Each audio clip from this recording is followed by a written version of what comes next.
네, 여러분들 안녕하세요. 시사타파의 심층 분석 5월 26일 월요일 대선 D-8일이고요. 다음 주면 새로운 대한민국의 대통령이 탄생합니다.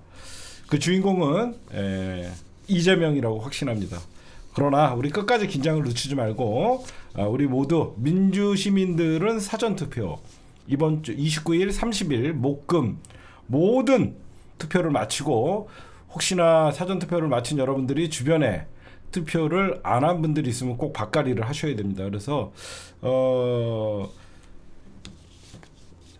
본투표 생각하고 있다라는 얼빠진 소리 하는 사람들이 있는데 그런 분들은 제 방송을 볼 자격이 없고 민주시민으로 자격도 안 됩니다. 알겠죠? 우리는 무조건 민주시민은 사전투표입니다. 얼빠진 소리 하는 인간들은 절대 민주시민도 아니고 민주시민은 전통적으로 원래 사전투표예요.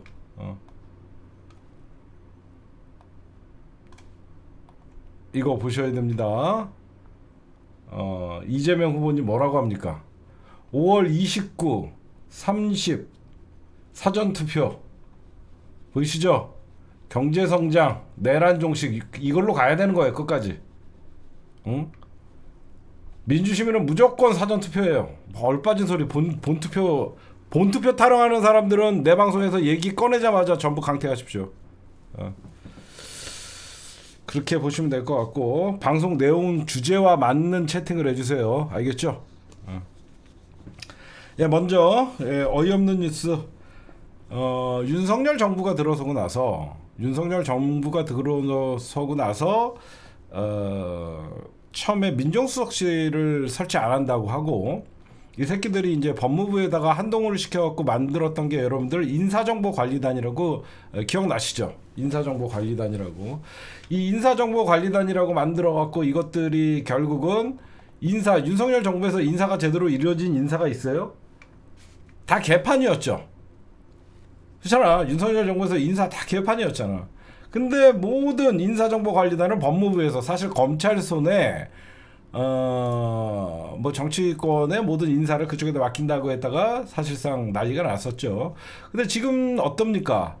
지금 민정수석실이 또 생겼습니다. 민정수석실이 생겨갖고 인사정보관리단에 파견됐던 검사들이 다시 다 복귀했어요. 이번에 그래서 사실상 인사정보관리단이라고 했던 윤석열 정부의 인사 시스템의 검증을 맡았던 그 관리단은 사실상 해체가 됐습니다. 그 가장 중요한 이유로는 어떤 게 있냐면요. 이번에 여러분들 예산결산특별위원회에서 민주당이 인사정보관리단에게 배정됐던 3억 3천만 원인가 3억 5천만 원의 예산을 다 깎아버렸어요. 전액 삭감을 해버렸어요. 그러니까 예산도 없고 그래서 사실상 민정수석실도 생기고 그랬고 없어졌는데 결국은 윤석열이가 지 마음대로 검찰에게 인사권까지 줘가면서 하려고 그러다가 결국은 인사 개판 시켜놓고 나라를 이렇게 만들어 놓은 인간이에요. 오늘 윤석열 재판 얘기 잠깐만 하고 갈게요. 윤석열 재판에서 녹취가 울려 퍼졌는데 문짝 부셔서라도 다 끄집어내라. 특전사 지휘관 통화가 재판에서 지금 다 재생이 됐다고 합니다. 뭐 윤석열은 봐도 무기징역은 사형 또는 무기징역은 벗어나지 못할 것 같습니다. 이거는 뭐 그냥 빨리 넘어가는 뉴스로 하고. 네, 어제 일자로 재외국민 선거가 끝났죠. 재외국민 선거가 끝났는데 역대 재외국민 최고의 투표율이 71.3인가 그랬거든요. 근데 지금 79.5. 역대 최고로 가장 높은 투표율. 총 26만 표 중에서 20만 5,268표. 어디가 제일 많았냐면 아시아가 10만 2,644표, 미국과 어떤 대륙 5만 6,779표, 유럽이 37,470표, 중동이 5,902표, 아프리카가 2,413표인데 해외 거주 유권자가 197만 명인데요. 이 중에서 25만 8,254명이 선거임. 그러니까 이것도 다음부터는 우리가 이 운동을 좀 해야 될 것 같아요. 보니까 유권자가 거의 한 200만 명 가까이 돼요. 근데 그 선거 임명부에 등록을 해야 되잖아, 투표. 근데 거기에 투표를 등록하는 사람이 거의 한 25만 명밖에 안 돼. 8분의 1. 그래서 총 유권자는 원래 197만 명이에요. 한 200만 명 되는데 선거를 하겠다라고 해서 등록한 사람이 한 26만 명 정도 되는데 26만 명 가까이 되는데 이번에 20만 명 이상 투표를 해갖고 79.5%가 나왔다. 여러분들이 보시면 될 것 같고, 이게 역대 왜 최고냐면요, 지난 대선이 최고였어. 윤석열이랑 이재명 후보님이 붙었을 때 71.6%가 최고였거든요. 근데 이게 종전 기록을 거의 이렇게 확 아니구나. 19대 때 문재인 대통령 때가 75.3%로 가장 높았었는데 이번에 그 기록을 깼습니다. 79.5%로 4%가 좀 올라가서 항상 해외 거주자 투표를 보면요, 민주당이 한 60% 얻었었어요. 그러니까 100만 표 중에서 여태까지 보면 60만 표 정도가 민주당 거였어요.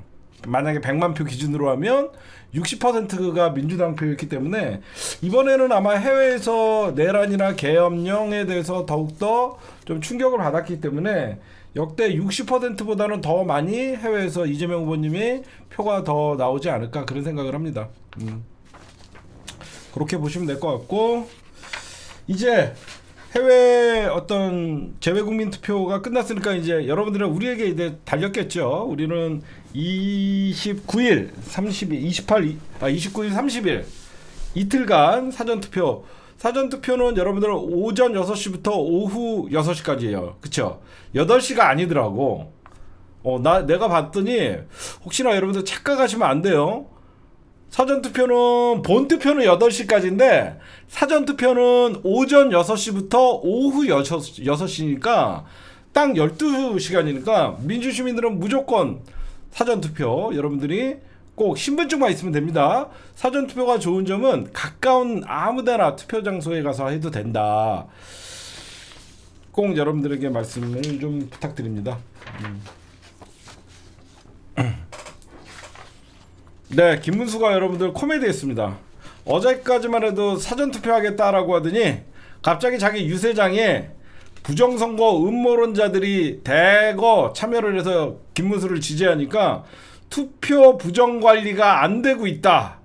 부정선거 음모론에 다시 부채질을 하면서 사전투표를 하면 개표까지 보관이 어렵다. 다시 사전투표 불신론을 제기했어요. 잘하고 있다, 문수야. 갑자기 김문수가 투표까지 보관함을 믿을 수 없다라고 하면서 갑자기 문수가 사전투표보다는 본투표를 얘기를 합니다. 잘한다, 문수야. 굿세야라, 문수야. 그래, 남자가 이왕 밀어붙인 거, 야, 부정선거로 끝까지 밀어붙여갖고 사전투표보다는 본투표 하자, 그래. 딱 왔다 갔다 해요. 예, 정광훈이랑 왜 그러냐면, 이게 왜 정치 이면에는 어떤 면이 있냐면, 김문수가 여러분들 후보잖아. 후보 입장에서는 누가 아무리 자기가 부정선거 음모론자라고 해도 여러분들이 상식적으로 생각해도 목요일날, 금요일날 사전투표를 민주당 지지자들은 먼저 해버리는데, 자기네 지지자들은 6월 3일 하루만 기다렸다가 투표를 하려고 그러면 그 응징력이 그렇게 크지가 않거든요. 그리고 사람이 무슨 일이 일어날지 모르고요. 그러다 보니까 김문수 입장에서는 막상 자기가 후보가 돼 보니까 사전투표를 하게끔 해야 되니까, 독려를 해야 되는데, 사전투표 한다라고 이제 떠들었더니 정광훈들이랑 이 극우 세력들이랑 이 부정선거론자들이 정광훈한테 막 뭐라고 한 거야. 저 새끼 배신했다고. 아니, 저 새끼 배신했다고. 김문수가 우리 부정선거 우리 들추고 있는 어떤 윤석열 대통령을 배신했다고. 윤석열을 배신했다고. 그래갖고 갑자기 부랴부랴 자기 불신한다, 이렇게 그렇게 됐다. 그렇게 하시면 될 것 같고, 그 다음에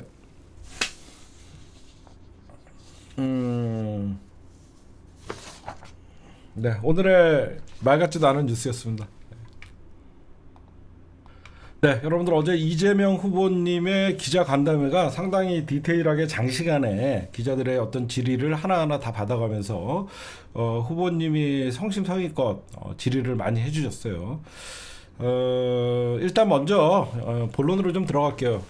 제가 여러분들에게 방송을 직위원 얘기하지 말아라고 한 일주일 전에 경고를 했을 거예요. 그쵸? 아마 여러분들이 보신 분들이 있을 거예요. 제 방송 썸네일이나 이쪽에 보시면 직위원 사태가 중요하지 않아서 제가 직위원을 얘기하지 말라는 게 아니었습니다, 여러분들. 지금은 선거 때라서 직위원을 얘기하는 순간 이게 전선이 넓어져요. 직위원, 사법부 개혁 이런 것들이 하면 전선이 넓어지는 거예요. 선거는 선거에 집중을 해야 되거든요. 제가 여러분들 5일 전에 경고를 해요.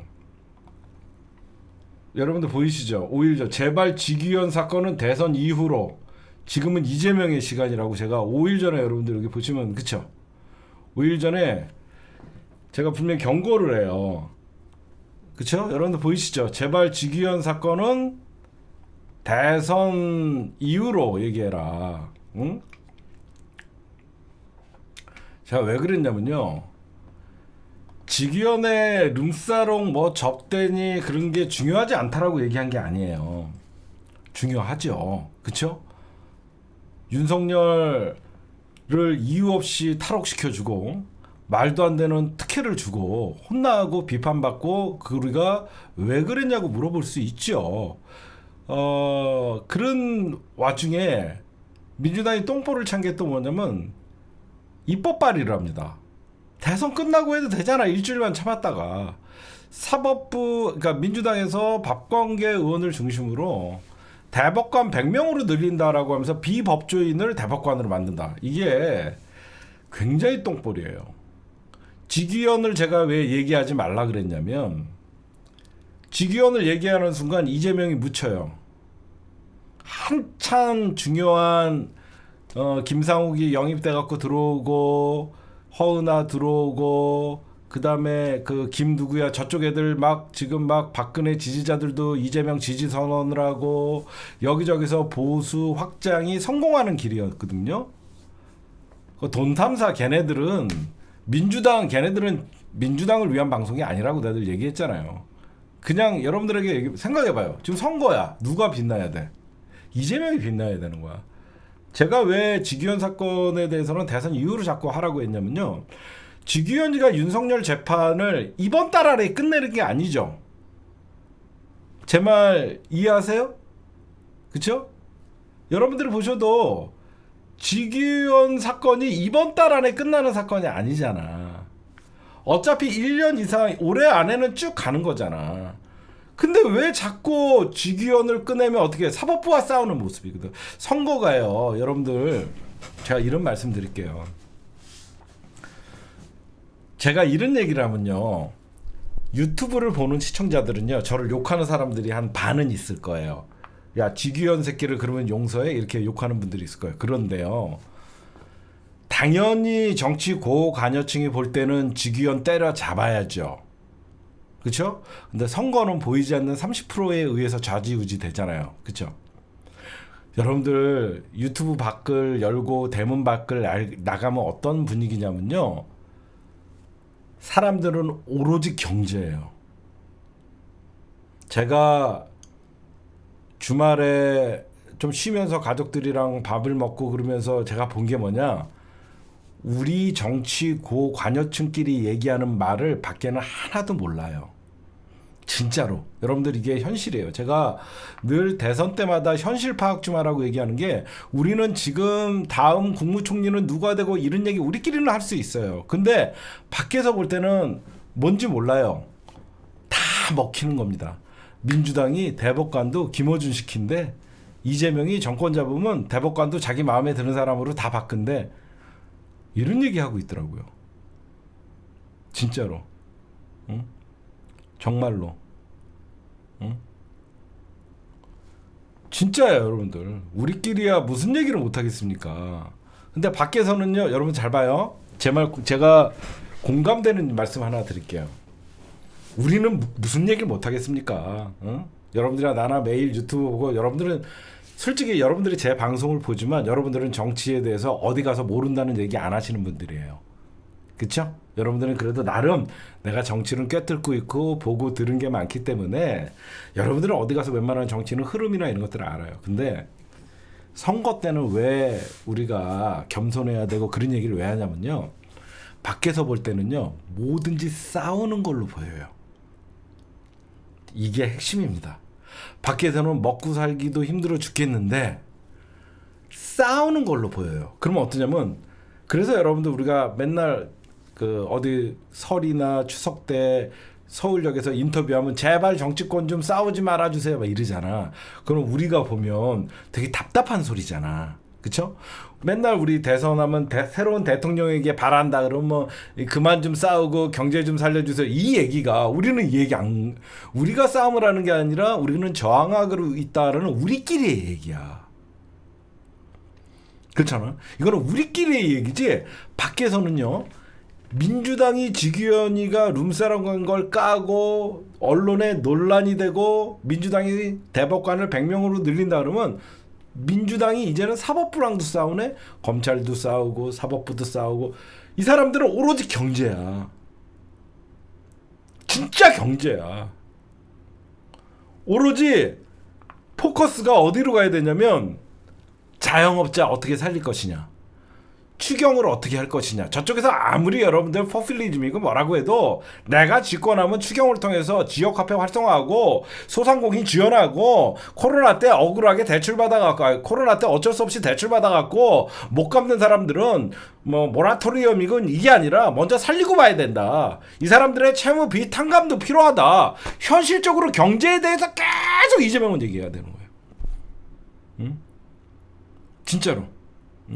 여러분들이나 나라는 지기현도 잡아야 되지 힘우정도 잡아야 되지 내란 정당 해산시켜야 돼. 이거는 우리들의 영역이에요. 여러분들 제 말 좀 이해해 주세요. 선거 때만 되면 제가 이렇게 피토하는 심정으로 여러분들 평소에 제가 어때요? 저는 굉장히 과격한 저는 중도 보수가 아니라 과격한 좌쪽에 있어요. 국힘당은 해산시켜야 되고 반민주 세력들은 반드시 척결해야 된다는 강한 진영주의자예요. 그런데 선거 때만 되면 저는 굉장한 외연 확장을 통해서 문을 열어놔요. 제가 그래서 이재명 후보님한테 어떤 제안을 했냐면요. 대표님, 여기저기 지역 유세 고생이 많으십니다. 제발 그 지역 가서 쇼핑센터나 지식산업센터 공실 꼭 좀 찾아가십시오. 항상 민주당이 그 지역의 중심에 가서 선거 유세하는 거는 너무 뻔하고 지금은 내란의 상처와 경제 폭망의 상처를 쓰다듬어주고 아파해줄 수 있는 지도자가 필요하다. 그래서 제가 이재명 후보님한테 모르겠어요. 이번 주 마지막에 각 지역을 돌아다니면서 지식산업센터나 자영업자들 전부 공실로 비어 있는데 한 군데 두 군데 있는데 그 공실 대책을 어떻게 하실 거냐. 응? 저는 시장 같은 데 가갖고 거기는 그래도 아직까지 장사를 한다는 건 먹고 살 수 있는 거예요. 대형 쇼핑몰 지어놓고 다들 들어올 줄 알았는데 안 들어와갖고 진짜 1층 문 다 닫아 있고 하나 정도 겨우겨우 관리비도 못 내는 이런 데 현장에 가갖고 이재명 후보가 아, 저 사람은 진짜 행정가구나, 다르구나. 저는 그런 모습을 보여주는 게 사람들에게 어쩔 수 없이 여러분들이 이재명 후보가 가는 곳에는 카메라들이 따라가거든요. 오늘 이재명 후보님은 모든 일정을 주최하시고 지금 국민 경제가 심각하다라고 하시면서 자영업자들의 실태를 파악하기 위해서 어느 지역에 공실이 높은 어느 지역을 방문해서 자영업자들의 목소리를 현장에서 들었습니다. 이게 중요한 거예요. 그렇죠? 정말 이런 게 너무 중요해갖고 제가 왜 그러냐면 공실, 니콜, 자영업의 폐업이거든요. 이 폐업자를 위한 정책을 어떻게 할 것이냐. 그래서 제가 이재명 후보님한테 여러 가지를 좀 말씀을 좀 드렸어요. 그러니까 이재명 후보님이 이번 주는 어떻게 할지 모르겠는데 제가 이재명 후보님한테도 여러분들 사실 지기현 얘기는 했습니다. 지기현 얘기랑 사법부 얘기는 했어요. 그래서 다행히 몰라요. 제 얘기를 듣고 있는지 모르지만 저는 보냈어요. 지금 절대 직위원 얘기나 사법부 개혁에 얘기해서 어떤 저런 입법하면 안 된다. 왜 그러면 여러분들 보셔도 얼마든지 여러분들은 직위원 대통령 된 다음에 조지면 더 쉽고 사법개혁은 대통령 된 다음에 공약으로 얘기하면 되는 겁니다. 왜 벌써 대법관을 100명으로 늘리니 그래갖고 공격거리를 주고 아무나 대법관 이재명 마음에 맞는 사람을 대법관 시키려고 한다. 이재명이 사법부도 장악하려고 한다. 이게 되는 거죠. 그쵸? 이재명이 사법부도 장악하려. 저쪽에서 얼마나 이재명이 정권 잡으면 윤석열보다 더한 계엄령도 한다 뭐 한다 얼마나 공격을 합니까. 악마시키고. 응? 제가 지금 여러분들 민주당 선거에 집중할 때예요. 제가 여러분들 하나 우려를 말씀드릴게요. 민주당이 최근에 지지율 하락 맞아요. 먼저 하락의 요인은 저는 어떻게 보냐면요. 민주당 지지층이 일찍 결집한 것도 있어요. 조이대의 사법 쿠데타에 의해서 민주당 지지층이 일찍 결집한 것도 있습니다. 후보가 되냐 마냐 할 정도로 우리가 불안불안했으니까요. 그 요인도 분명히 있고, 두 번째 어떤 요인이 있냐면 민주당의 하락 원인은 사실 이번 선거는 내란의 어떤 강한 종식과 경제에 포커스를 맞춰야 되는데 민주당 선거가 춤판이었어요. 춤판. 축제가 되면 안 돼요. 제가 걱정한 게 그거였어요.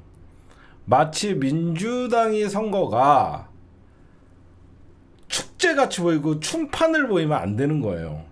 이번 선거는 계엄령이라는 무서운 어마어마한 사건을 거친 국민들이 결체정일명의 위기에서 자영업자가 살아나냐 마냐, 민주주의가 회복하냐 마냐의 그 순간인데, 민주당에 응원을 하는 의원들이나 이쪽 사람들이, 그렇다고 제가 침울하게 선거를 하라는 건 아니지만 현장에서는 정말 강하게 계속 계엄 당일날 영상 틀어주고, 민주당이 이번 선거는 내란 세력들을 반드시 척결하고 윤석열을 부각시켜야 되는 거예요. 그쵸? 저는 왜 제가 마치 막 춤판을 보면서 무슨 생각을 했냐면, 민주당 정권이 지난 정권에 막 성공을 해갖고 국민들한테 막 IMF를 탈출해갖고 정권 재창출을 하려고 막 좋은 일이 있어갖고 들떠있는 것 같은 느낌이 드는 거야. 그런 느낌 안 들었어요? 민주당의 선거 유세를 이렇게 보니까 막 들떠있는 거야. 막 들떠있게 보이는 거야 내가. 그래갖고 저러면 사람들이 볼 때 간절함이 없으면 안 되거든요. 그렇죠? 선거는 간절함이 있어야 되는 거예요.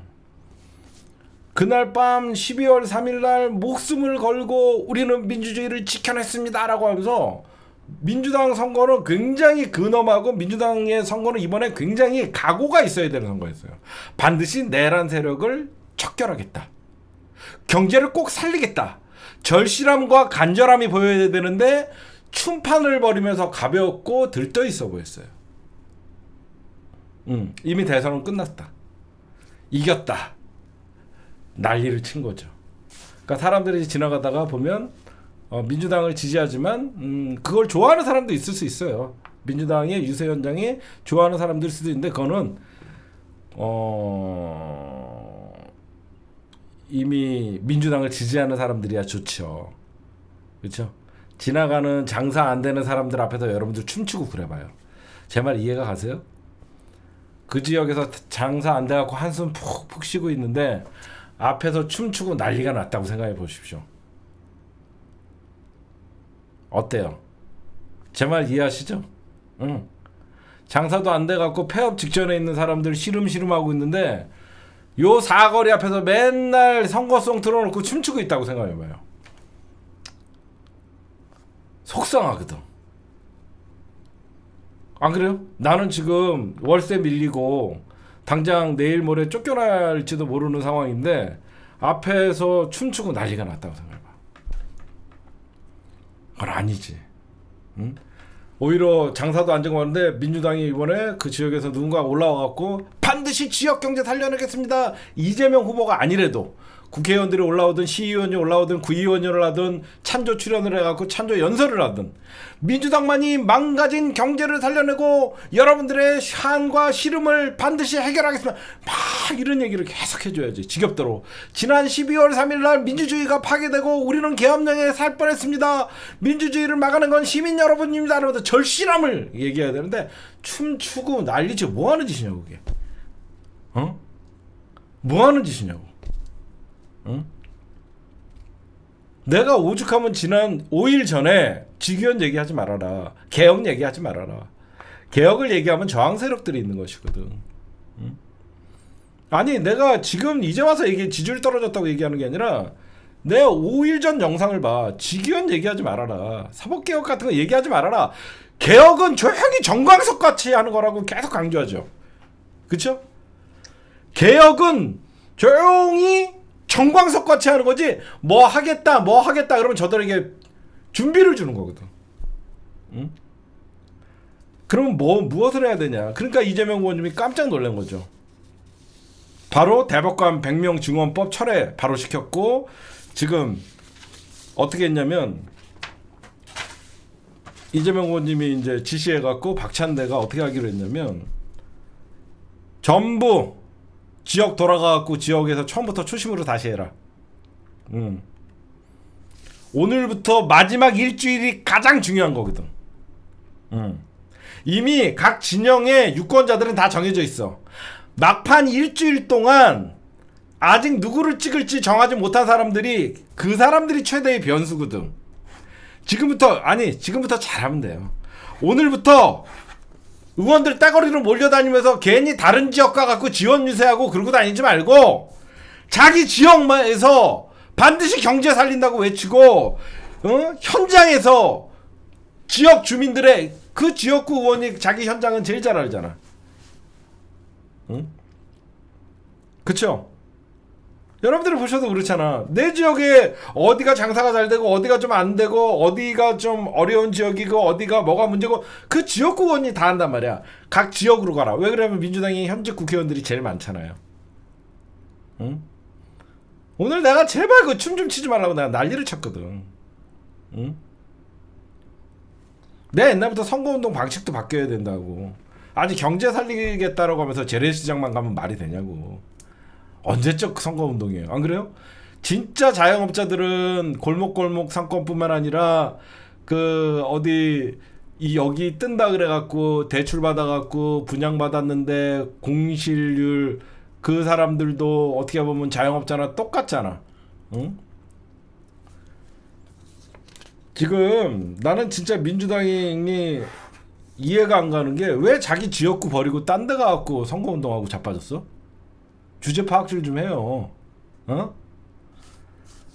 좀 이름 좀 있다 그래갖고 남의 지역 가갖고 선거운동하고 그러고 다니지 말고 자기 지역 가갖고 해요 조용히. 어? 자기 지역에서 진짜 잘하고 다니세요. 자기 지역이나 좀 잘 지키시고. 뭐 하는 짓이에요 그게. 벌써부터 이겨갖고 빵빠레 해갖고 몰려다니면서 뭐 하는 짓거리야 그게. 자기 지역구도 있는 사람들이. 그럼 지금부터 뭘 해야 되냐? 제가 왜 100만 표 날라갔다고 했냐면요, 수치상으로 한 2%에서 2.5% 날라갔어요. 지지율이 빠진 거 맞아요. 지지율이 빠진 거는 맞는데 1%가 44만 표 정도 되거든요. 1%가 44만 표. 2점 몇 프로 정도 떨어졌으니까 100만 표 날라갔다는 거예요. 그쵸? 예. 근데 우리가 500만 표 이기고 있었거든요. 그러니까 100만 표 날라갔으니까 이제 400만 표 이기는 거예요. 그러면 나머지 이 400만 표를 지키면 돼요. 알겠죠? 왜 제가 이런 얘기를 하냐면요, 저는 민주당을 너무너무 사랑하니까 조금이라도 선거에 어떤 내가 취재한 것도 있고, 저도 직위원 취재했다라고 얘기했잖아요. 심지어 누구까지 찾아냈다고. 근데 왜 지금 왜 보도를 안 하냐? 그런 보도가 지금 아무 쓸데없는 거거든요. 그러니까 400만 표 관리를 잘하면 돼요. 그럼 어떻게 하면 되냐?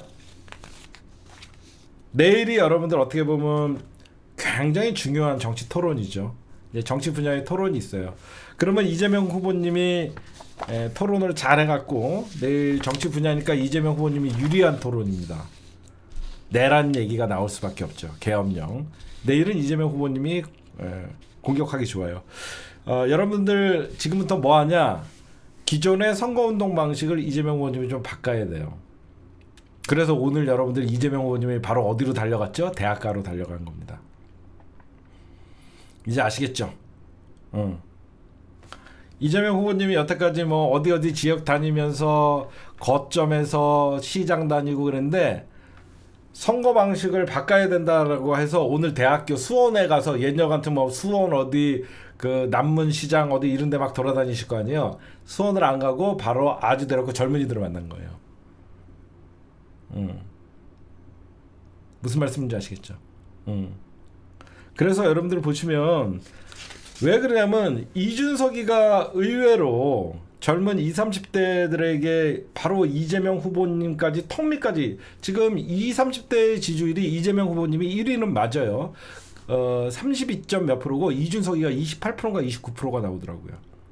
예전에 이준석이를 따랐던 그런 표들이 다 우리 거였거든요. 근데 여러분들 예전에는 이번 선거에서 처음으로 대학가 같은 거예요. 대학생들은요 진짜 그런 게 있어요. 여러분들 이 선거 유세가 어디를 가냐가 왜 중요하냐면요, 우리가 어떤 거점을 정해갖고 기존의 선거운동 방식으로 하면 민주당원들이랑 지지자들 거기 다 나오죠. 여러분 제 말 무슨 말씀인지 아시겠어요? 이거는 바로 표로 직결되는 거예요. 원래 우리가 하던 선거운동 방식으로 하면 사실 거기 민주당 지지자들끼리 있는 거야. 그리고 밖에 저기 팔짱 끼고 멀리서 듣는 사람들은 중도나 아니면 다른 정당이에요. 대학교로 가면 어때요? 가까이에서 이재명 후보님 만나봤더니 그 사람 괜찮던데 바로바로 반응이 나오는 거예요.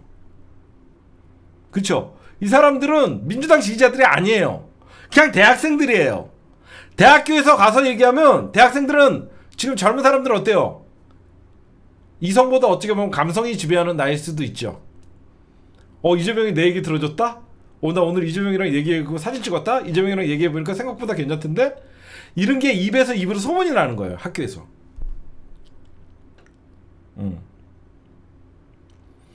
이 사람들은 아예 정치의 깊이가 그렇게 깊지 않다 보니까 학생들과 주고받는 대화, 학생들 앞에서 보여주는 탈권위의식 이런 것들을 본단 말이에요. 이거는 진짜 현장이고 정말 유권자가 내가 잡을 수 있는 표, 뺏길 수도 있는 표.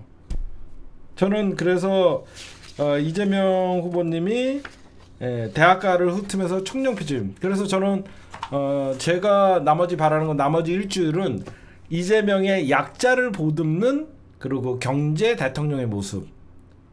그 현장 가갖고 어디 거점에서 지역 유세를 하면 꼭 그 지역에서 가장 지금 경제 상태가 안 좋은 또는 지식산업센터 또는 쇼핑몰 중에 가장 폐업률이 높은 지역 그런 데 가갖고 근본적으로 여기가 왜 그러나, 그리고 거기서 정말 힘든 사람들을 만나는 모습, 맨날 와 이런 모습만 아니라 이재명 후보가 직접 이제는 대통령의 모습을 보여줘야 된다고 생각해요. 야, 이재명은 다르구나. 다른 사람들은 와갖고 그냥 시장 달아다니면서 악수나 하고 떡볶이나 하나 먹고 가는데 이재명은 정말 팔이 날리는 집까지 들어와갖고 선거 유세가 아니라 얘기를 들어보고 갔다. 저는 좀 막판에는 그런 선거를 좀 해야 된다고 생각해요. 그리고 마지막 이제 일주일이에요. 일주일째는 여러분들 어떻게 하는 거냐면요, 제가 이런 얘기 제일 싫어하는데 일주일은 겸손해야 돼요. 알겠지?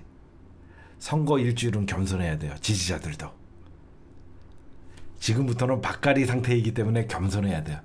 지난 대선 때도 저는 평소에 무조건 이긴다는 신념을 가지고 무조건 자신감 있게 선거운동을 하라 그러는데 막판 일주일은 겸손입니다. 고개 쳐들면 죽는 거예요. 알겠죠? 지금 일주일은 왜? 이번 주가 투표잖아. 응? 괜히 여러분들 지인 만나갖고 야 이미 선거 끝났어. 이재명 대통령이야 이런 소리 절대 하면 안 돼. 야 지금 김문수랑 이준석이랑 단일화할지도 몰라. 야 그거 잘못하면 또 내란 세력들이 정권 잡을 수도 있겠는데? 에이 설마. 야 진짜야. 내가 너보다 정치 많이 알잖아. 야 꼭 이번에 이재명 찍어야 돼. 마지막 일주일은 직접적으로 이제 투표의 시간이기 때문에 무조건 여러분들 겸손해야 돼요. 알겠죠? 무조건 막판 일주일. 딴 때는 자신감 있게 하는 건 좋은데 이때는 의원들은 무조건 말조심. 이재명 후보님도 저쪽에서 이제 막판에 완전 네거티브거든요. 뭐 하나 걸려라거든. 뭐 하나 걸리면 조중동부터 해서 일제히 집중포화하거든. 지금은 간절한 쪽이 이기는 거예요. 속으로는 우리가 하나만 하나 끝났다 이렇게 생각해도 여러분들은 여러분들은 정치 고관여층이니까 이미 어느 정도 대세나 판세를 읽을 줄 알겠지만 밖에서 볼 때는 아직도 처음에는 그러니까 제가 이번 선거에서 가장 아쉬운 게 그거예요. 내란이 사라졌다. 민주당이 춤추고 떠드는 바람에 사람들이 이번에 내란 세력 척결이라는 프레임을 까먹었어요. 나 깜짝 놀랐다니까. 주말에 집에서 좀 쉬다가 정치에 관심 없는 친구들을 만났어요. 밥가리 하려고. 내란 얘기를 안 해요. 여러분들도 그렇죠. 벌써 내란이 끝나고 종식됐는 줄 아는 거야. 선거에 내란이 없어지면 민주당이 그냥 보통 선거가 되는 거거든요. 응? 제 말 무슨 말인지 알겠죠? 민주당이 계속 선거 내라 또다시 국힘당의 김문수가 정권 담은 윤석열이 돌아와서 또다시 계엄령을 선포한 무엇이 귀에 피가 나도록 계속 얘기를 해야 되는데 이게 민주당이 축제가 돼버린 거야. 춤추고 난리치고 계속 민주당의 홍보 영상에는 계엄령 때 이재명 후보님이 여러분들 모여주십시오. 그런 간절함들 있잖아. 그런 간절함들이 모이고 그랬는데 벌써 민주당은 정권 잡은 것 같이 춤추고 막 이러다 보니까 사람들이 민주당이 얼마나 각오를 하고 있는지 경제를 어떻게 살리는 그런 게 다 없어진 거야. 진짜로. 제가 그래서 요번에 깜짝 놀랐어요. 제 친구들 중에서 정치에 관심은 없는데 제가 정치에 관심이 많은 거를 알고 저를 만나면 계속 정치 얘기를 하는 친구들이 있어요. 근데 걔네들이 내란 얘기를 안 하고 오히려 내란 얘기하면 끝났잖아 그래요. 윤석열이 구속됐는 줄도 알고 그냥 윤석열 재판받는다는 자체로 뭐 내란이 끝난 줄 알아요. 충격적이었어요. 그래서 그러면 여러분들 늦지 않았습니다. 어떻게 하면 되냐면 아마 이재명 후보님이 예상되는 질문, 내일 정치 분야 질문이잖아요. 이재명이 김문수를 한 방에 보낼 수 있는 일이 있습니다. 김문수 후보님 대통령 되시면 윤석열을 사면할 것입니까? 한마디 하면 됩니다. 이거는 대답을 할 수가 없어요. 김문수는 대답할 수 없습니다. 진짜로. 내란 김문수님, 김문수 후보님, 대통령 되시면 윤석열 사면하실 겁니까? 요 한마디 하면 끝나요. 뭐 지금 재판 중인 사건이라서 유죄가 나올지 무죄가 나올지를 모르는데 요렇게 어설프게 갔다가는 완전 총알 맞는 거고 김문수는. 이거는 대답할 수가 없는 거야. 절대 사면 안 합니다. 이렇게 얘기하면 윤석열 지지자들한테 반 죽는 거고 그때 가봐야 되겠다라고 하면 내란 동조 세력이 되는 거고 이런 질문이 아마 내일 나올 것이고 그래서 이재명 후보님이 여러분들 오늘 민주당 의원님들에게 일선에 자기 지역구로 복귀해갖고 현장에서 선거 운동해라라고 지금 박찬대를 통해서 얘기를 한 것이고 오늘 그래서 아주대학교 연설에서 이재명 후보님이 그런 얘기를 하는 거예요. 김문수는 윤석열의 아바타. 우리가 이번 대선은요 여러분들 계속 윤석열을 소환해야 되는 거예요. 무슨 말씀인지 아시겠죠? 이번 대선은 윤석열을 계속 소환하고 대선 윤석열 계속 소환해야 되는 거예요. 내란, 계엄령. 그래서 끊임없이 윤석열을 우리가 계속 소환해줘야 되는 거예요.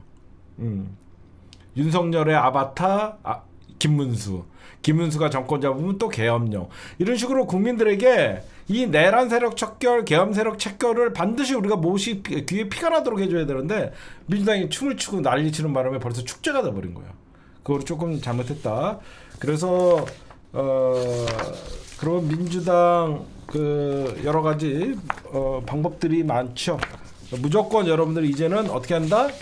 내란 세력 척결, 경제 살리겠다. 무조건. 이재명 후보님이 뭐 추경 얘기 지금 100조 원 푼다고 얘기했잖아요. 여러분들 그 얘기를 많이 해주세요. 이재명 대통령 되면 바로 지역화폐 풀어갖고 자영업자들 많이 살리고 소기업들 지금 하여튼 살리려고 벼르고 있다. 윤석열 정부에서 지금 지네끼리 돈 쓰고 자빠졌을 때 나라 곳간 잠궈놓은 거 이재명 후보님이 경제부터 살리고 봐야 된다. 국가가 빚을 지는 게 맞다. 이런 식으로 얘기하면서 계속 여러분들은 경제를 계속 얘기를 해주셨으면 좋겠습니다. 그 다음에 오늘 이거 전국 법관회의 좀 말씀드릴게요.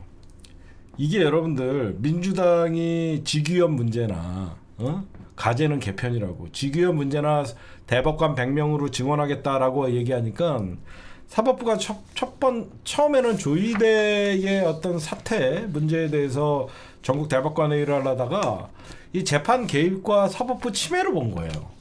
그래서 이번에 전국 법관회의 의제 자체가 조희대 안건이 빠진 겁니다. 근데 다행히도 여러분들 제가 사실 오늘 우려했던 게 뭐냐면 혹시나 오늘 전국 법관회의에서 민주당의 사법권 침해에 대해서 강력 항의한다라는 말이 나올까봐 걱정을 많이 했어요. 제가. 근데 다행히 이번에 전국 법관회의에서 대선 이후로 미룬다는 얘기가 참 개인적으로는 다행이었다라고 생각합니다.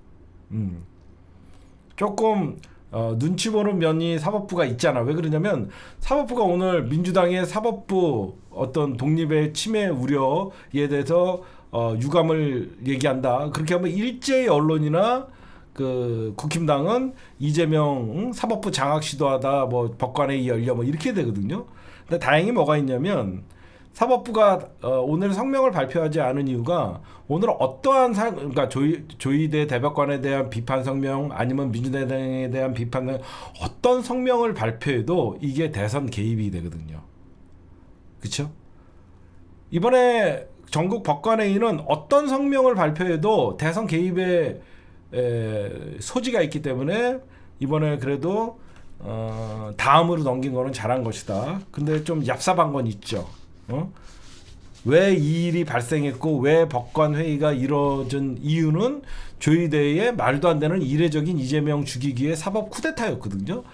그거에 대해서 이미 얘네들이 민주당이 사법부를 자극을 하면서 사실상 조희대가 사실상 그 논란의 중심이 돼야 되는데 그게 벗어난 거. 그거는 굉장히 얍삽한 거예요. 그 다음에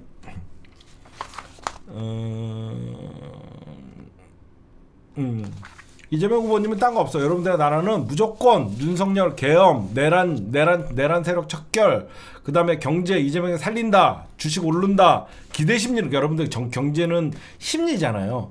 계속 여러분들이 심리가 좋아지면 제가 봐도 여러분들 이번에 이재명 후보님이 다음 주면 대통령 바뀝니다. 얼마 안 남았어요. 다음 주면 대통령 바뀌면 진짜로 여러분들 보시면 그 경제는 심리잖아요. 새로운 대통령이 들어서면 사람들이 희망과 비전을 생각하잖아. 주식시장은 날아가요. 정말 주식시장은 날아가요. 그러니까 여러분들이 일주일 동안은 딴 얘기하지 마세요. 뭐 검찰 때려잡아야 된다, 사법부 때려잡아야 된다, 딴 거 없어요. 누가 봐도 윤석열과 김건희는 국민 밉상이잖아. 윤석열, 김건희 반드시 내란 세력 척결하고 반드시 법의 심판을 받아야 된다. 그 이유는 윤석열과 김건희는 민주주의를 파괴한 놈들이에요. 거기에 이재명이 나라 망쳐놓은 윤석열, 자영업자 전부 폐업시킨 윤석열, 이재명의 어떤 긴급 비상경제 TF팀에서 바로 추경 100조 한다는 소리가 있으니까 그걸 여러분들이 말씀해 주시고 요 얘기하고 단일화 얘기할게요.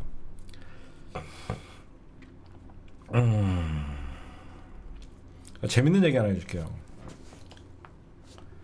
다음 주 화요일이 대선이죠. 맞나요? 여러분들 제 말 맞나요? 다음 주 화요일이 대선이죠. 어떤 일이 펼쳐질 것 같아요? 이재명 후보가 대통령이 됐어요.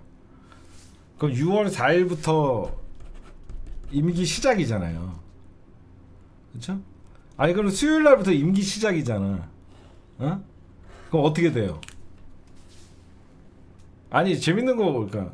6월 4일부터 임기가 시작이야. 그럼 어떻게 돼?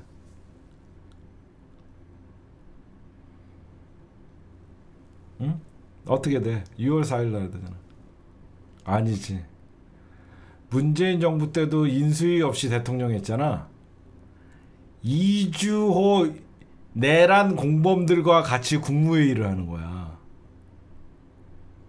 무슨 말인 줄 알아요? 한동안은 내란 세력들이랑 같이 국무회의를 한다니까? 재밌지? 아니 원래 그러는 거야. 어? 한동안은 내란 세력들을 못 잘라. 이 문재인 대통령 때도 여러분들 기억 안 나요? 막 김관진이 국무회의에 들어오고 그래서 한 달 정도 이상은 적과의 동침이 되는 거예요. 어? 그 다음에 어떤 건지 말씀드릴까요? 제가 왜 이 여러분들 말씀을 드리냐면요. 아니 대통령실이야 다 교체하지. 민정수석, 그러니까 이재명 대통령이 임명할 수 있는 수석들이나 행정관이나 벌써 이미 딱 세팅이 돼 있을 거예요. 대통령실은 그래갖고 바로 다 들어가잖아. 그치?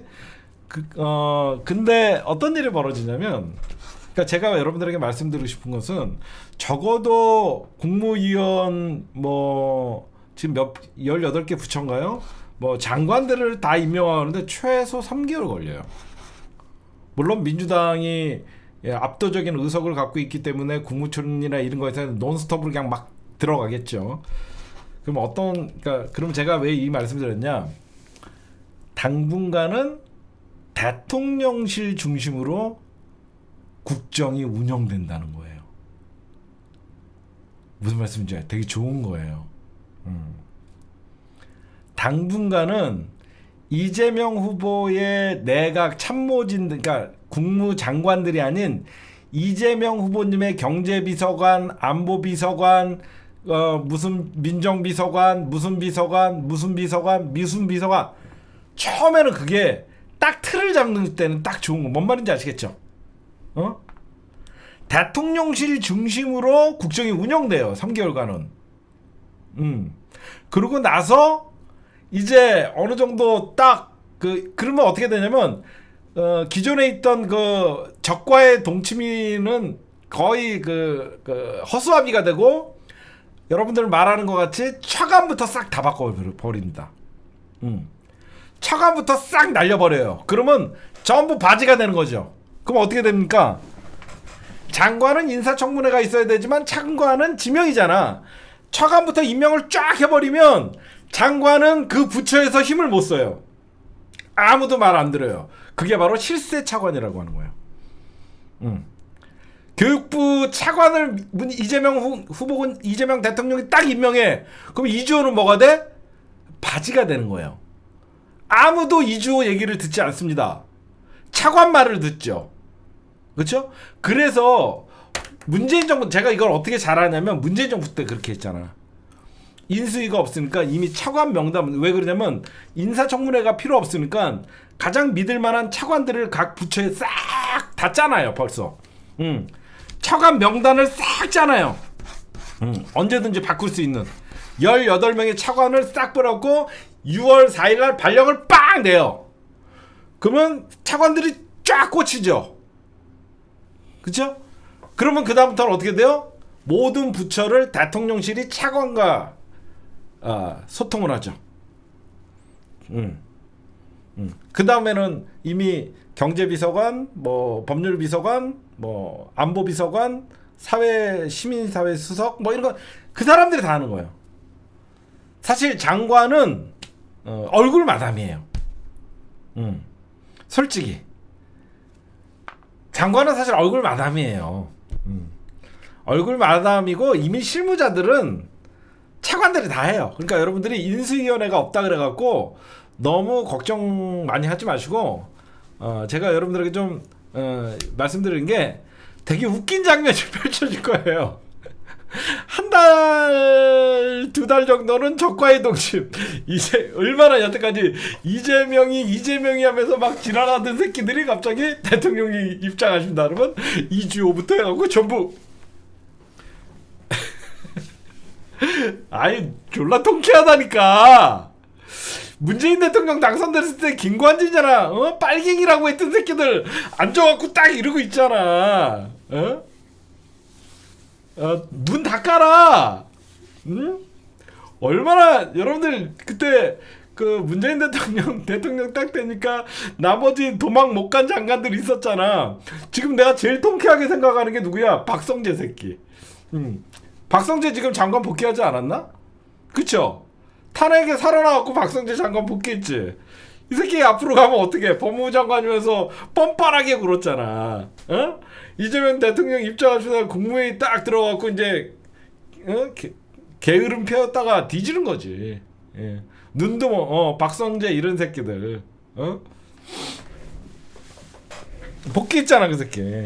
그러니까 하여튼 여러분들에게 그냥 잠시만 알려준 거예요. 너무 걱정하시는 분들이 있고 그러는데 그 이미 수석들이나 그런 인사청문회가 필요 없는 분들은 민주당 선대본이나 이런 데서 세팅을 싹 해놔요. 세팅을 싹 해놓고 행정관, 비서관들은 세팅이 딱 되면 그 사람들은 대통령실 중심으로 장관들 임명 때까지는 쭉 가는 거고 총리도 그 다음부터 총리나 장관은 정치적인 사안이잖아요. 그쵸? 총리나 장관은 정치적인 사안이잖아요, 여러분들. 그래서 그분들을 말고 진짜로 실무자들이나 이미 딱 돼 있으니까 여러분들이 그렇게 좀 보셔도 돼요. 그러니까 너무 걱정은 안 하셔도 될 겁니다. 재밌죠. 그 다음에 제일 먼저 통쾌하게 제가 생각하는 게 뭔지 아세요? 이제 이재명 후보님이 여러분들 윤석열 새끼가 임명하려고 그랬던 석동현이나 이런 헌재 재판소장 2명 다 나가리 됐잖아. 그럼 어떻게 해? 이재명 대통령이 헌재소장 2명 오자마자 대통령령으로 딱 임명을 하게 되면 헌재소장이 나중에 대통령한테 임명장 받잖아. 제일 통쾌하지 않아? 석동현이 새끼 저는 물러날 마음이 없습니다 그러다가 날라가잖아. 이재명 대통령이 헌재소장 2명 딱 임명장 주고 그런 것도 있고 여러 가지가 있습니다 여러분들. 그래서 여러분들이 아마 6월 4일부터 한 달간은 그동안에 여러분들이 이재명 후보님을 지키기 위해서 3년 동안 우리 얼마나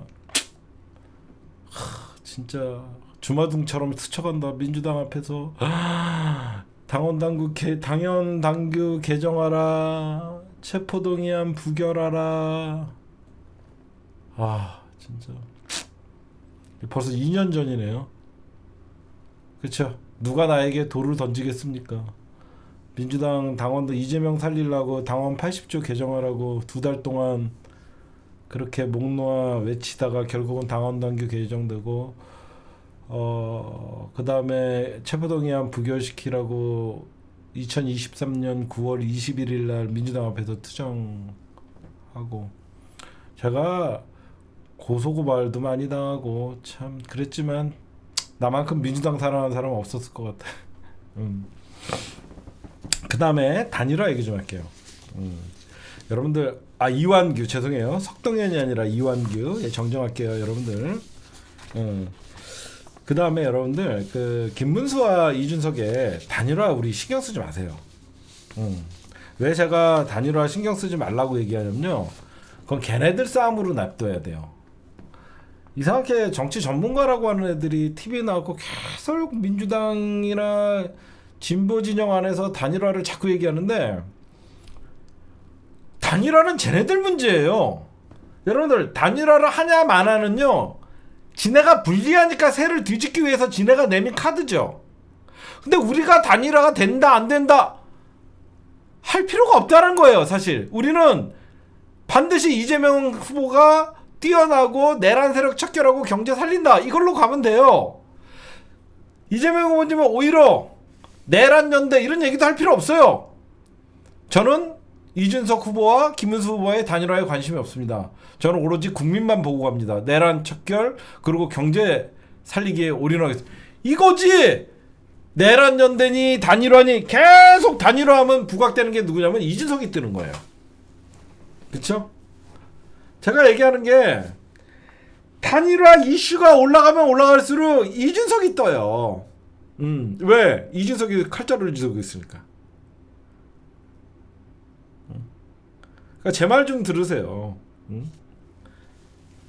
이준석이 칼자루를 들고 있으니까 지금 뭐 명태균의 어떤 뭐 이준석 보낼 수 있다 그거는요 정치 브로커가 하는 얘기예요. 여러분들 대선 판국에서는요 어떤 사건이 터져도요 그냥 네거티브로 몰아버리면요 이준석이 그냥 버텨요.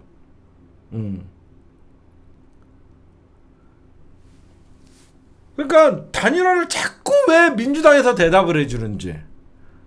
그냥 내란 세력들이 질 것 같으니까 자기네들끼리 손잡고 다시 한번 내란 세력들이 정권 재창출을 하려고 한다. 이 정도까지만 하면 돼요. 그쵸? 우리는 무조건 내란 세력 척결, 경제 대통령 이것만 홍보하면 됩니다. 저는 내란 세력들의 단일화가 됐든 안 되든 저는 관심이 없습니다. 이게 정답인 거예요. 우리가 뭐하러 우리가 마치 단일화가 겁내는 것처럼 여러분들 단일화가 돼도 우리가 이기고요. 단일화가 실패해도 우리가 이겨요. 근데 이준석 같은 그러니까 만약에 굳이 저에게 단일화를 분석해달라 그러면 안 됩니다. 이준석이 단일화를 해갖고 얻을 수 있는 것보다 잃을 게 더 많기 때문에 이준석은 절대 하지 않아요. 그리고 단일화는요 둘이 합쳐서 자기네들이 진짜 이길 수 있는 수치가 나올 때 단일화가 가능한 거예요. 지금 이준석이 1+1이 2가 되지 않아요. 이준석과 김문수의 어떤 지금 언론이 장난치는 겁니다. 계속 뭐 차이가 단일화가 되면 이준석이가 이긴다, 뭐 김문수가 이긴다. 이거는요 언론이 단일화를 부추기는 겁니다. 단일화가 돼갖고 여러분들 근소한 패배를 하게 되면 어떻게 되냐면 친윤 세력의 부활이에요. 왜 지금 국힘당의 친윤 세력들 당권파들이 왜 이준석에게 목매냐? 대패를 하게 되면 친윤이 패족이 돼요. 근데 윤석열의 내란에도 불구하고 젖잘싸가 되게 되면 어떻게 되죠? 내년 지방선거나 이번에 국힘당의 친윤 세력들에게 윤석열만 내보내면 현재의 당권파들에게 기회가 오는 거예요. 그래서 얘네들이 어떻게 되든지 대패를 면하기 위해서 이준석과 손을 잡으려고 하는 거예요. 무슨 말씀인지 아시겠죠? 막 10% 막 최대의 표차 이렇게 패배를 하게 되면 친윤 윤석열 책임으로 다 들어가잖아요. 근데 조금이라도 뭐 4% 5%의 차이로 만약에 패한다고 쳐봐요. 그러면 친윤은 최선을 다했다. 윤석열이 잘못했다. 이게 되는 거예요. 그래서 절대 제가 보면 이거는 김문수를 위한 단일화도 아니에요. 제가 보면 친윤 패족 면하기 위한 이준석 끌어들이기입니다. 그러면 단일화에 여러분들 조건이 있는 거예요. 이준석이 만약에 단일화해서 여러분들 보시면 국힘당 애들이 당권파들이 이준석에게 당권도 준다 이렇게 얘기를 하죠. 당권을 줄 수가 없습니다. 아침에도 제가 말씀드렸지만 정상적인 전당대회를 통해서 투표를 하면 한동훈이가 돼요 지금.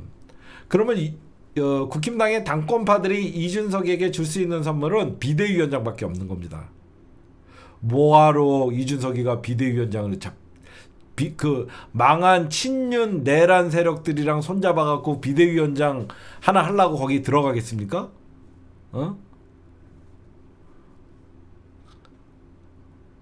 말 좀 끝까지 들어보고 채팅을 하든가. 그래서 여러분들에게 제가 계속 단일화는 이준석이가 할 일이 없다라고 제가 얘기하는 게 뭐냐면 이준석이는 이번에 성적표가 필요한 거예요. 그렇죠? 이준석이는 성적표가 필요한 거예요. 만약에 이준석이가 지금 7%를 얻거나 10%가 나오면 이준석이는 이 성적표 하나로 20년간 정치를 할 수 있어요. 20년간. 다음 대선 때 분명히 또 박빙 또는 약간의 우세가 되죠. 그럼 이준석의 7%가 어디로 가냐가 또 이제 이준석은 이번에 성적표를 딱 대선 성적표를 받는 순간 20년간은 정치권에서 러브콜을 받는 거예요. 근데 뭐하러 이준석이가 이번에 굳이 대선 성적표 하나 없이 국힘당과 손을 잡아갖고 자기의 정치적이나 그 미래에 대해서 맡겠냐고요. 근데 누가 봐도 이준석이가 단일화를 안 할 것 같은데 왜 끊임없이 국힘당은 러브콜을 하냐? 자기네가 큰 집이라는 걸 강조하는 거예요. 자기네가 큰 집이라는 걸 강조해야만 이준석을 찍으면 사표가 된다는 사표 심리를 이용하는 거예요. 이해하시겠어요? 계속 단일화 안 하겠다고 하는데 왜 국힘당이 계속 단일화 이 얘기를 하냐? 김문수나 국힘당이 큰 집이라고 생각을 해서 이준석과 단일화 거부하는 이준석을 찍으면 어차피 이재명이 된다. 그래서 이준석을 찍으면 사표가 된다. 그러니까 이재명을 막으려 그러면 국힘당을 찍어라. 사표 심리를 유도하는 거예요. 그러면 국힘당 입장에서는 손해볼 게 없죠. 응? 국힘당은 손해볼 게 없는 거예요. 그래서 보수 단일화에 목매는 이유는 안 되는 거 알면서 어떻게 하든지 첫째 지더라도 최소 근소한 패배로 져야지 대선 후에 할 말이 있는 것이고, 이준석 표는 사표라는 표를 부각시켜야만 그게 출구 전략입니다. 계속 일단 단일화의 1차 데드라인은 끝났죠. 25일까지였습니다. 지금 이미 선관위에서는 투표용지에 1번 이재명, 2번 김문수, 4번 이준석이 새겨져 있어요. 지금 그 무소속 구 누군가 걔는 사퇴 이렇게 돼 있죠. 투표용지에. 25일 전에 단일화를 했으면 이준석이가 사퇴라고 나옵니다. 이제는 사퇴라고 안 나와요. 그럼 마지막 단일화의 데드라인이 언제냐? 28일이죠. 왜 28일이 마지막 단일화냐? 29일부터 여러분들 아시다시피 사전투표입니다. 29일부터 사전투표가 시작되면 이제 끝난 거예요. 단일화는. 이번에 3번이 없는 이유는 조국혁신당이 의석수별로 번호가 정해지거든요. 민주당이 왜 기호 1번이냐면 의석수가 많아서 그런 거예요. 대선이나 국회의원 선거는요, 모든 기호는 국회 의석수대로 1번, 2번, 3번, 4번, 5번, 6번이 정해지는 거예요. 그래서 민주당이 가장 집권 여당일 때나 야당일 때나 의석수가 가장 많았기 때문에 1번, 그 다음 정당이 2번, 많은 국민의힘이 그래서 2번이고, 원래는 3번이 조국혁신당이죠. 12석인가. 근데 3번에 조국혁신당이 이번에 대통령 후보를 내지 않았기 때문에 3번을 건너뛰고 3석을 갖고 있는 4번의 개혁신당이 나온 거예요. 어떤 분들은 대통령을 배출한 정당이 기호 1번인 줄 아는데 그거 아닙니다. 의석순으로 한다. 너무 당연하지만 여러분들에게 그렇게 아시면 될 것 같고요.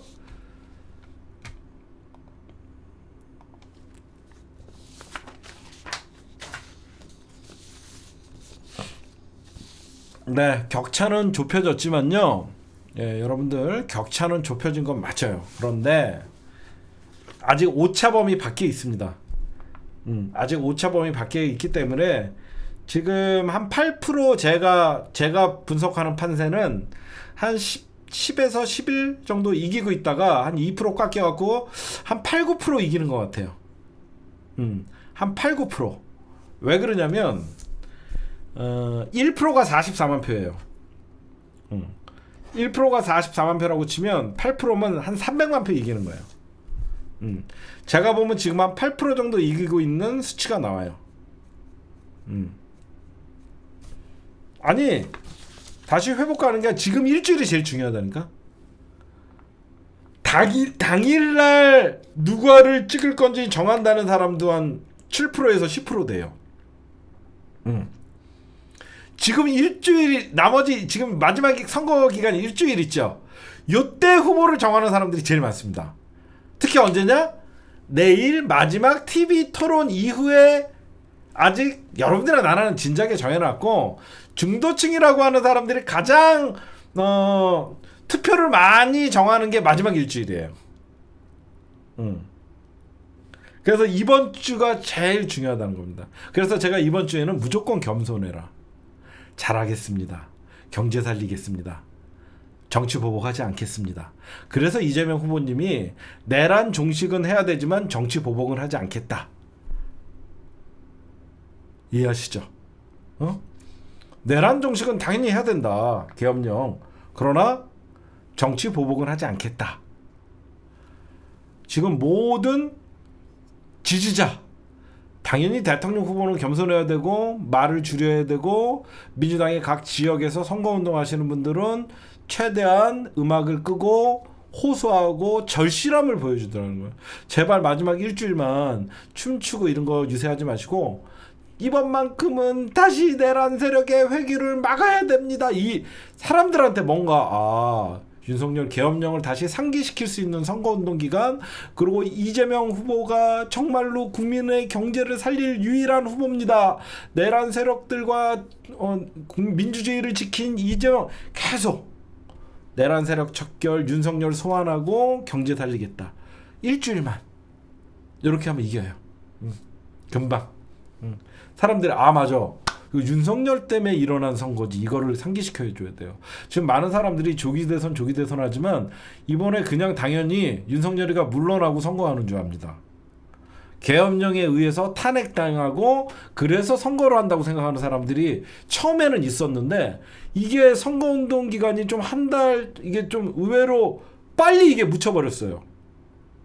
그렇죠. 여러분들이 보셔도 그렇죠. 처음에는 사람들이 윤석열이 계엄령 선포해서 탄핵당해서 이번에 대선이 열린다까지는 알고 있었는데, 윤석열 심판 선거의 어떤 분위기가 많이 상쇄됐어요.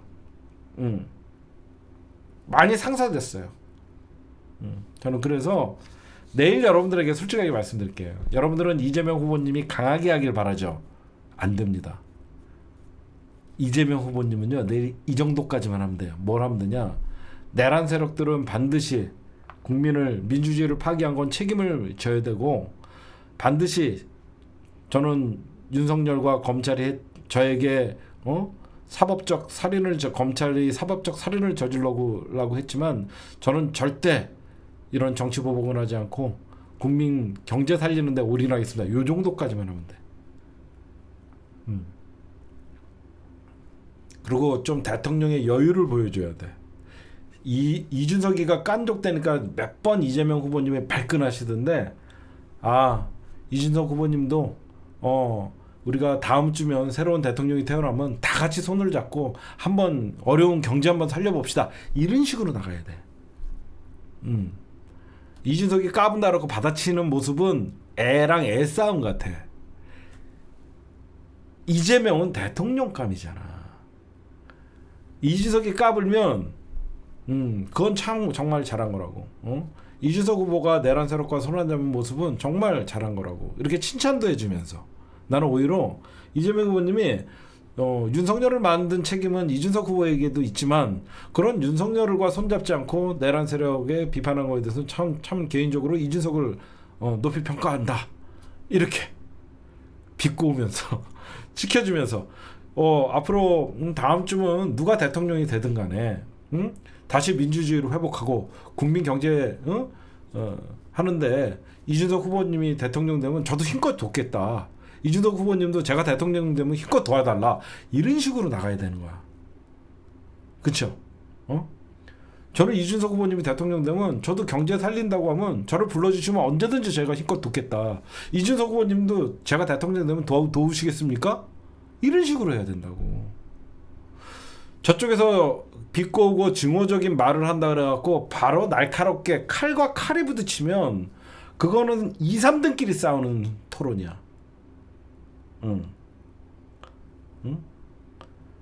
2, 3들끼리 싸우는 토론은 누가 2등을 차지하냐에 칼과 칼끼리 부딪히는 거야. 그거는 권영길이랑 김문수가 하는 싸움이야. 이준석이 같이 일부러 자극시켜갖고 뭔가 내가 이재명의 대항마다라는 식으로 자꾸 자기의 지지율로 올라가는, 나는 사실 제 개인적으로는 이준석이가 뭐라고 도발을 해도 적당히 이재명 후보님이 김문수와 토론을 했으면 좋겠어요. 그쵸? 아니, 이준석에게 굳이 지명 토론할 때 이재명 후보님이 이준석의 존재감을 살려줄 필요가 없어요. 그냥 김문수랑 토론하는 게 낫습니다. 무시하는 게 나아요. 제가 보면. 그 다음에 아까 제가 그 단일화에 대해서 굳이 물어보신다면 얘기하면, 여러분들에게 단일화의 막판에 어떻게 되는지 예상을 해드리면요. 이제 국힘당은 이준석이가 이제 1차 데드라인 25일을 넘겼기 때문에 사실 단일화는 물 건너갔다라고 생각할 거예요. 그러면 국힘당은 여태까지 단일화를 구걸했던 거에 대해서 이제 출구 전략이 필요하겠죠. 여러분들 보셔도 어떤 식으로 빠져나갈 것인가. 그럼 어떻게 해요? 이준석 때문에 보수가 분열됐다. 이준석 때문에 보수가 표가 갈려서 이재명이 대통령 됐다. 이런 식으로 책임론을 만들 거예요. 벌써부터 이준석 책임론을 만들고 보수 분열 프레임을 이준석한테 씌워서 바로 빠져나오려고 해요. 그러면서 단일화 압박과 동시에 이준석이는 국힘당의 한 집이었는데 제가 분열을 했다. 우리는 단일화하려고 하는데 그걸 출구 전략으로 쓸 거다라고 여러분들에게 말씀드리고 단일화는 없다라고 여러분들에게 좀 말씀을 드립니다. 그러니까 제가 하고 싶은 얘기는 더 이상 단일화에 대해서 이번 주는 뭐다? 무조건 이재명의 시간이고 내란 척결 경제 대통령 요거만 얘기하자고. 무슨 직위원 무슨 이런 쓰잘데기 없는 이런 거 하지 말죠. 알겠죠? 여러분들도 나랑 진짜 오늘부터 여러분들 절실하게 지인들 만나고 지인들 전화하고 대선 끝나면 밥 한번 살게 뭐 이런 식으로 하면서 이번에 누구 찍을 거야? 당연히 이재명이지. 그래 하면서 여러분들 밥갈기 전념을 하시고 야 이재명이 되면 진짜 내 주식 너무 떨어졌는데 그것도 오를 것 같아 막 다들 그러더라 막 이런 식으로 무조건 이번 주 일주일은 단일화니 정치 논평을 할 필요가 없는 거예요. 이번 주 일어나면 무조건 밥갈이 방법. 젊은이들한테 희망을 줄 수 있는 후보 누구? 이재명. 이 김문수나 이준석이가 되면 싸움밖에 안 하니까 젊은이들에게 희망을 줄 수 있는 후보. 왜? 정치인은 비전과 희망을 제시해야 되거든. 그런 후보가 누군지 잘 생각해봐라. 이렇게 얘기했으면 좋겠습니다, 여러분들. 이 정도 얘기하면 여러분들 이제 단일화 얘기는 좀 안 했으면 좋겠고 개혁 얘기는 이제는 여러분들 이번 주는 개혁 얘기하는 거 아니에요? 민주당 검찰 개혁 어떻게 하겠냐, 사법 개혁 어떻게 하겠냐, 사회 대전환 어떻게 이런 거 다 정권 잡은 다음에 하는 거예요. 저는 그렇게 봐요. 예.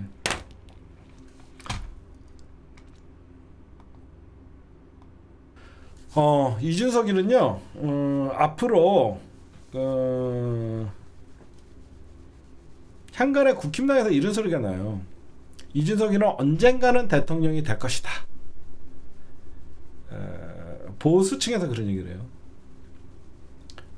민주당 국회의원 박지원 특히 정신 차려야 돼요. 이준석 어디 나와서 훌륭한 정치인이 그런 소리 하면 안 돼요. 이준석이는요 독버섯입니다. 지금이야 뭐 8% 5% 여러분들 대선 지지율 8% 5%만 나와도 대단한 거예요. 그쵸? 5%면 200만 표예요. 8%면 몇만 표인 줄 아세요? 350만 표예요. 350만 표. 이준석이가 8% 나오면 350만 표를 갖고 있다라고 하면요. 향후 우리는 20년 동안 이준석한테 구걸해야 돼요. 그럼 어떻게 해야 되냐? 이준석을 보수로 잡으면 안 돼요. 이준석이는 반사회적 인격체인 참칭 보수입니다. 이준석을 개혁 보수 또는 윤석열과 다른 젊은 보수로 하면 안 돼요. 반사회적 보수예요. 그 이유는 이준석은 여러분들 보시면 여성, 노인, 장애인, 이주자 이런 소수자를 차별하고 혐오를 부추긴 반사회적 꼰대입니다. 꼰대. 반사회적 꼰대 정치인이에요. 그쵸? 제가 오늘 어떤 댓글을 읽고 좀 반성을 했어요. 뭐냐? 왜 이준석이가 20, 30대에서 인기가 있나 했더니 저는 일베와 펜코를 동일시했었거든요. 어느 분한테 오늘 좀 배웠어요. 뭐냐?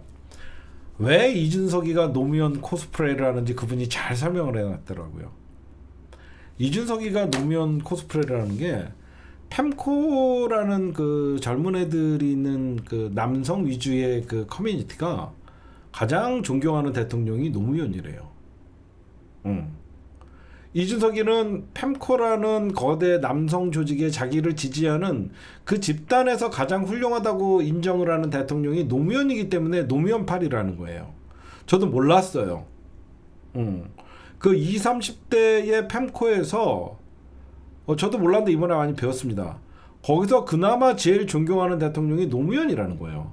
그래서 이 반사회적으로 갈등과 그 여성, 노인, 장애인, 이주자 같은 그리고 성소수자를 비하하는 이런 자가 노무현을 왜 갑자기 지한테 맞지도 않는 사람을 꺼내나 했더니 이 펜코 자체가 그나마 거기서 가장 제일 인정하는 대통령이 노무현이라는 거예요. 아니 인정하는 대통령이 노무현이라는 거예요. 그래서 이준석이가 자기는 그 예전에 노무현 대통령이 3당 야합을 그 뿌리치고 통일민주당에서 꼬마민주당으로 탈당을 했었죠. 이준석이가 그거 흉내내는 거예요. 지금 자기는 국힘당이 어떤 거대 정당이 자기에게 합치자고 해도 자기는 기득권을 포기하고 탈당했다 이 지랄하는 건데, 이준석이가 노무현 대통령의 그 따라갈 수 없는 게 있죠. 노무현 대통령은 지역 차별, 그렇죠? 지역을 차별하는 지역주의를 타파하고 그 다음에 여성과 남성의 평등을 주장했고 모두가 행복한 사회를 위해서 늘 약자, 노인, 여성, 이런 성소수자 이런 분들의 늘 손을 잡아줬던 게 노무현 대통령인데, 어디 혐오를 부추기면서 갈라치기 하면서 못된 정치를 배운 이준석이가 노무현 대통령을 입에 오르내리냐 이거죠. 저는 그거에 대해서 감히 분노한다.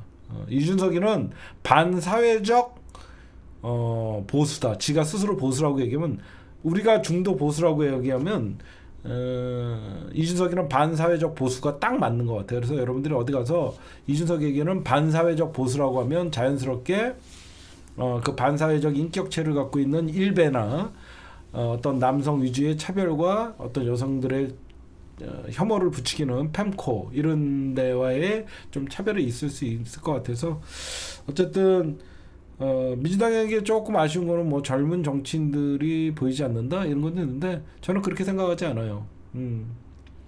민주당이 얼마든지 이재명 대통령이 잘하고 그러면 우리나라에서 40대 젊은 대통령이 나오기는 쉽지가 않아요. 우리나라 유교 사상이 있기 때문에 아무래도 대통령은 어느 정도 나이가 한 60대 초, 50대 후반 빠르면 그 정도를 좀 선호하는 게 있어서, 저는 이준석이 같은 반사회적 인간은 반드시 그 안에 저희가 이 독버섯은 빨리 뿌리를 뽑아갖고 저는 제거하는 게 가장 좋은 것 같아요. 일단은 우리가 정권 잡고 이준석에 대해서는 저희가 한번 해보자고요, 여러분들. 우리가 잘해서 잡아야지 남이 실수해서 정권을 잡으려고 생각하면 그렇게 바람직한 것 같지는 않아요. 제가 볼 때는 이런 반사회적 인간이나 뭐 이런 것들에 대해서 네, 오늘 제가 1번 2번 심층분석은 1부 녹화는 여기까지만. 이번에 12월 3일날 친위 쿠데타라고 하죠, 여러분들.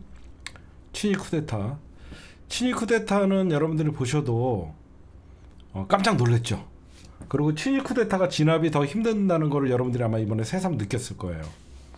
근데 우리나라는 친위 쿠데타가 한번 있었죠. 언제? 바로 72년 박정희 정부가 제3공화국을 돌연 마감을 하고 유신체제를 선포했던 72년 10월 17일. 그걸 아셔야 돼요. 72년 10월 17일 날 제3공화국을 하고 유신, 그래서 4공화국이 된 거예요. 그리고 좀 보시면요, 이승만이 1공화국이었죠. 그렇죠? 이승만이 1공화국이었고 장면 정부가 들어서면서 윤보선 대통령 장면 정부가 들어서면서 2공화국이 됐었어요. 그때 2공화국의 헌법이 되게 좋았어요. 제가 오늘 여러분들에게 좀 말씀드린 게, 제가 좀 어디서 좋은 걸 발췌해 갖고 말씀드린 게, 우리나라의 2공화국의 헌법을 보면요, 그때 미국 같이 상원 하원 같은 개념이 있었어요. 참의원과 그 뭘로 나눠져 있더라? 그때 참의원장과 민의원장. 참의원이 상원, 민의원이 하원 이런 식으로 나눠져 있었더라고. 그리고 이 공화국의 헌법을 보니까 대통령이 내란을 일으키거나 거리가 됐을 때 국회의장, 즉 참의원의 상원의원의 의장이 권력을 인수하더라고. 참의원, 그러니까 대통령이 없으면 참의원의 상원의원의 의장이 권력 1순위, 2순위, 그 다음에 민의원, 하원의장이 3순위, 국무총리가 4순위더라고. 이거를 모조리 엎은 게 바로 5.16 쿠데타에 의해서 제3공화국이 나온 거예요. 여러분 이제 아시겠죠? 이승만의 1공화국, 윤보선과 장면의 2공화국, 이 공화국에서 엄청난 그 헌법을 잘 만들어놨었는데 제3공화국의 5.16 쿠데타에 의해서 박정희가 그거를 전부 대통령의 권한을 집중시키면서 만들어놨고, 그 친위 쿠데타 1972년 10월 17일 날 지가 만든 그 3공화국의 헌법도 바꾸고 유신 체제의 영구 집권을 위해서 4공화국을 만들었던 거예요. 그러다가 이제 1979년에 11.6 사건에 의해서 사실상 4공화국이 마감됐죠. 그래서 전두환이의 또 12.12 쿠데타로 5공화국이 탄생한 거고, 그 5공화국이 87 6월 항쟁에 의해서 마감되고 지금의 6공화국 시대죠. 그렇게만 아시면 돼요. 우리가 지금 살고 있는 것은 87 체제의 6공화국. 그래서 우리가 개헌을 한다 그러면 7공화국이 되는 겁니다. 그렇게 여러분들이 좀 보시면 될 것 같은데, 제가 왜 이런 얘기를 하냐면 이 2공화국 헌법을 보니까 헌재소장도 우리가 87 체제에서 헌법재판소가 들어왔다고 알고 있는데, 이 공화국에서 이미 헌재는 대통령, 국회, 사법부가 3명씩 추천한다라고 돼 있고, 여기에서는 대통령이 제거하거나 임명하는 게 없어요. 우리가 이번에 가장 애달고 이게 개헌이 필요하다라고 느꼈던 게 뭐예요? 우리는 헌법에는 바로 임명해야 한다 이런 말이 없어서 상식적으로 당연히 국회가 추천하면 그냥 국회에서 추천한 사람들이 헌법재판관이 되고, 그 다음에 대통령이 추천하면 헌법재판관이 되고, 그 다음에 그 사법부가 추천하면 대법원장이 추천하면 다 그렇게 되는 줄 알았는데, 그 각 3권 분립에 의해서 추천한 사람들도 대통령이 끝내 재가를 해야만 재판관이 된다는 걸 알았잖아요. 근데 이걸 이 공화국에서 만들었는데 왜 도입을 못했냐? 5.16 쿠데타 때문에. 윤보선 장면 정부가 1년밖에 못했잖아요. 1년밖에 못할 때 5.16 쿠데타가 발생을 했잖아요. 그래서 이걸 도입하기도 전에 쿠데타를 맞이해갖고 이게 87년 이후에 이 예전에 만들어놨던 구인체제의 헌법재판소가 생긴 거예요. 보니까. 제가 왜 이런 말씀을 드리냐면 우리가 자꾸 개헌하면 권력구조의 개헌, 어떤 4년 연임제니 중임제니 또는 어떤 의원 내각제의 어떤 좀 변형된 분권형 대통령제니, 우리가 자꾸 개헌을 하는데, 우리가 사실 굉장히 중요시하는 여러 가지의 개헌 사항은 국민들의 40년 전에 어떤 법들이 맞지 않는 것들, 이런 것들이 되게 많더라고요. 그래서 저는 개헌은 필요하다. 대통령이 되신 다음에 여러 가지 개헌도 필요성이 있지만, 옛날에 우리나라 헌법에는요, 국민들은 누구나 행복할 권리가 있고, 여러분들 알다시피 좀 지금과 좀 다른, 지금은 어떤 모두가 보수 정책을 얘기하고 성장과 어떤 성장과 친기업, 지금 좀 그런 추세잖아요. 여러분들이 보셔도 지금 이재명 후보님도 외연 확장, 보수 이렇게 하면서 친기업, 성장 이런 것들을 얘기하지만, 사실 우리가 얘기하는 것들 어떤 경제 정책이나 이런 것들의 핵심을 보면 국민은 누구나 행복할 권리가 있고 국가가 어떤 책임을 져야 된다. 뭐 이런 것들이 나와요. 제가 읽어보니까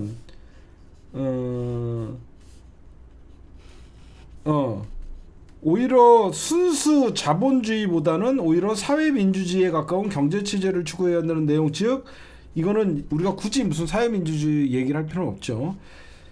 대한민국의 경제 질서는, 잘 들어보세요, 대한민국의 경제 질서는 모든 국민에게 생활의 기본적 수요를 충족할 수 있게 하는 사회 정의의 실현과 균형 있는 국민 경제 발전의 기함을 기본으로 삼는다. 이거 보시면, 그쵸? 이게 무슨 말이냐면 이재명 후보의 기본 소득제예요. 이거 잘 보세요. 보시면 대한민국의 경제 질서는 모든 국민에게 생활의 기본적 수요를 충족할 수 있게 하는 사회 정의의 실현과 균형 있는 국민 경제 발전의 기함을 기본으로 삼는다. 그러니까 부의 쏠림이나 이런 게 아니라 기본적으로 국민들에게 경제적 정의, 경제적 실현 이런 것들을 방점으로 돼 있는데 이게 제2공화국 헌법에까지 유지가 됐었는데 이게 이제 5.16 쿠데타로 군부 독재가 나오면서 이게 삭제가 되면서 진보적 경제 체제를 지향하는 84조가 없어지고 제3공화국에 어떻게 바뀌냐면 개인과 기업의 경제상의 자유와 창의를 존중하는 데 힘을 맨 앞에 내세워요. 그러니까 개인과 기업의 경제상의 자유, 힘 있는 사람, 힘 있는 기업들의 마구마구 기업 활동을 할 수 있게끔 자유를 보장해 주는 거야. 이러면서 사실 이제 우리나라도 소득의 양극화, 부의 양극화가 벌어지기 시작했다라고 얘기하는데, 제가 하고 싶은 얘기는 이게 아니라 여러 가지 여러분들이 아마 이번 대선만큼 절실한 적이 없을 거예요. 그리고 지금 제 방송을 12시가 넘어서까지 지금 시청하시는 분들은 정치 고관여층이죠. 여러분들이 보실 때 어때요? 정치가 좀 과잉돼 있죠. 국민들이 정치에 관심이 많은 거는 절대 나쁜 게 아니에요. 제가 이 말씀을 드리고 싶은 거예요. 우리나라 국민들은요, 그 어떤 나라의 국민들보다 정치적 과잉 현상을 보여주고 있어요. 좋은 겁니다. 국민들이 정치를 외면하는 것만큼 권력자들의 부패가 만연하게 되는 거예요. 우리나라는 국민들의 정치적 과잉할 정도로 관심이 많기 때문에 국힘당도 부패하면 망하고 저들도 점점점 조금씩 보이지 않게 변하고 있어요. 정치의 과잉은 나쁜 게 아니에요. 근데 이 정치 과잉을 이용하는 정치 세력이 나쁜 거예요. 그쵸? 제 말이 무슨 말인지 알아요?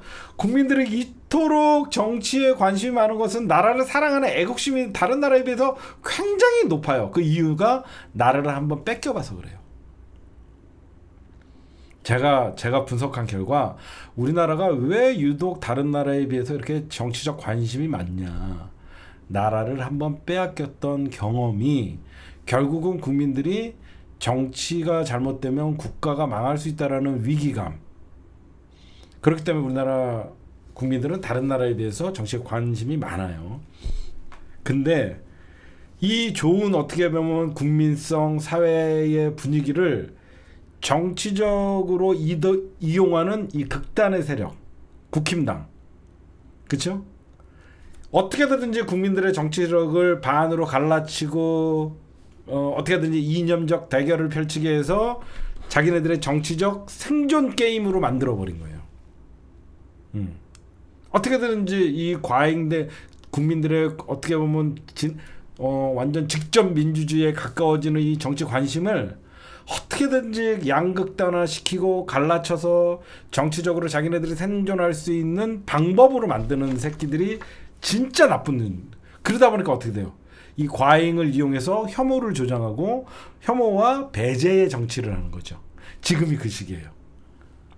그렇죠? 지금 딱 보니까 그런 거예요. 제가 그래서 이거를 준비한 게, 우리나라는 국민들은 정치가 과잉된 현상을 보여주지만 오히려 그런 국민들의 정치적 관심을 혐오와 배제로 이용하고 결국은 정치가 국민 통합이 아닌 국민 갈등을 유발시켜서 본인들의 유불리에 따라서 본인들이 그걸 도구로 이용하고 있다. 이거는 무엇이다? 정치의 부재입니다. 국민은 정치에 관심이 많지만 정치권엔 정치가 사라진 거예요. 정치로 풀 수 있는 일들을 혐오와 배제로 갈라치기를 해서 자기네 지지자 또는 상대편 지지자.